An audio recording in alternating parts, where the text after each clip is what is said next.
എറണാകുളത്ത് മൂവാറ്റുപുഴയിൽ 40 ഗ്രാം MDMA-യുമായി 3 പേരാണ് ഇന്ന് പിടിയിലായത്. പെഴക്കാപ്പള്ളി പുന്നോപ്പടി സ്വദേശികളായ ജാഫർ, നിസാർ, അൻസാർ എന്നിവരാണ് എക്സൈസിന്റെ പിടിയിലായത്. ഇവർ ഉപയോഗിച്ചിരുന്ന കാറും എക്സൈസ് സംഘം പിടിച്ചെടുത്തു. അർജുൻ മട്ടന്നൂർ നൽകും കൂടുതൽ വിവരങ്ങൾ. അർജുൻ മട്ടന്നൂർ, റിപ്പോർട്ടർ TV നമ്മുടെ ഈ വാർ തുടങ്ങിയതിനെ തുടർന്ന് നമ്മൾ ഒരുപാട് ടിപ്പ് ഓഫുകൾ എക്സൈസിന് കൈമാറുന്നുണ്ട്.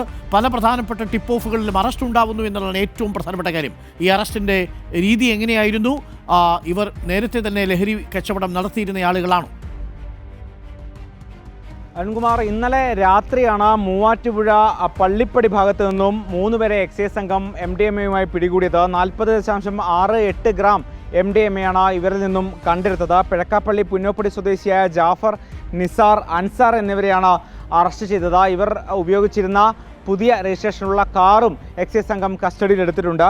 3 പേരും MDMA ഉപയോഗിക്കുന്നവരാണ് എന്നാണ് എക്സൈസ് സംഘം പറയുന്നത്. ബംഗളൂരിൽ നിന്നാണ് ഈ MDMA എത്തിക്കുന്നത്. ഇവരിൽ നിന്നും 35 MDMA നിറയ്ക്കാൻ ഉപയോഗിക്കുന്ന 35 പാക്കറ്റുകൾ, 35,000 രൂപ, അതോടൊപ്പം തന്നെ 4 മൊബൈൽ ഫോണുകൾ, 5 സിം കാർഡുകൾ, MDMA ഉപയോഗിക്കുന്ന ഉപകരണം ഉൾപ്പെടെ ഇവരിൽ നിന്ന് പിടിച്ചെടുത്തിട്ടുണ്ട്. എന്തായാലും സ്കൂൾ കോളേജ് വിദ്യാർത്ഥികൾ കേന്ദ്രീകരിച്ചാണ് ഇവരുടെ വിൽപ്പന എന്നാണ് എക്സൈസ് സംഘം പറയുന്നത്. 6 മാസം മുൻപാണ് ഇവർ പുതിയ വാഹനം വാങ്ങിയത്. പക്ഷേ ഈ 6 മാസത്തിനിടെ 22,000 കിലോമീറ്ററാണ് ഈ പുതിയ കാർ ഓടിയിരിക്കുന്നത്. അതായത് ഈ കൂടുതലും ഇവർ ഈ കാർ ഉപയോഗിച്ച് സഞ്ചരിച്ചത് ബംഗളൂരുവിലേക്കാണ്.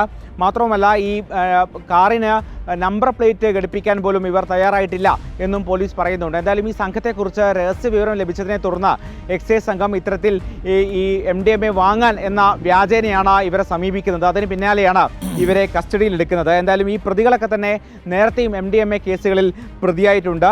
എന്തായാലും ഈ പ്രതികളെയും അതോടൊപ്പം തന്നെ ഈ പിടിച്ചെടുത്ത MDMA അടക്കമുള്ള തൊണ്ടിമുതലുകളും കോടതിയിൽ ഹാജരാക്കി പ്രതികളെ റിമാൻഡ് ചെയ്യുകയും ചെയ്തിട്ടുണ്ട്. അരുൺകുമാർ. ഓക്കെ, അർജുൻ മട്ടന്നൂരാണ് ചേർന്നത്. നേരത്തെയും പിടിയിലായവരാണ് വീണ്ടും പിടിയിലാകുന്നത് എന്നറിയുമ്പോൾ എത്രമാത്രം നമ്മളുടെ നിയമങ്ങൾ ഇതിൽ ദുർബലമാണ് എന്നത് പ്രേക്ഷകർക്ക് മനസ്സിലാകുമല്ലോ.